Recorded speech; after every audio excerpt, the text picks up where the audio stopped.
Сонымен балалар, біз бүгінгі сабақта етістік жайлы алған білімімізді қайталап еске түсіреміз.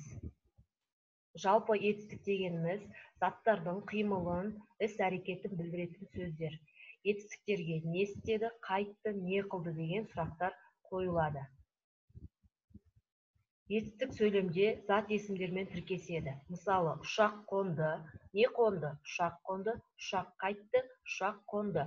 Қар жауды, не жауды? Қар жауды, қар қайтты, қар жауды. Сүт тасыды, не тасыды? Сүт тасыды, сүт қайтты, сүт тасыды.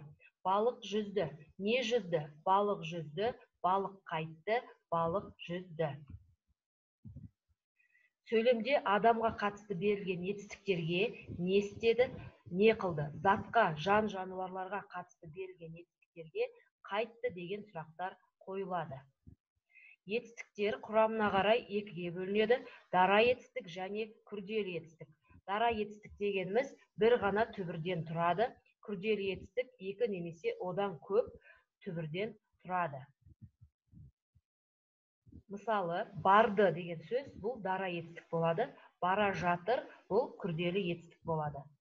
Көр дара етістік, көріп отыр күрделі етістік болады. Жаз дара етістік, жазып отыр екен күрделі етістік болады. Дара етістікті күрделі етістікке айналдырып жазуға болады, ал күрделі етістікті дара етістікке айналдырып жазуға болады.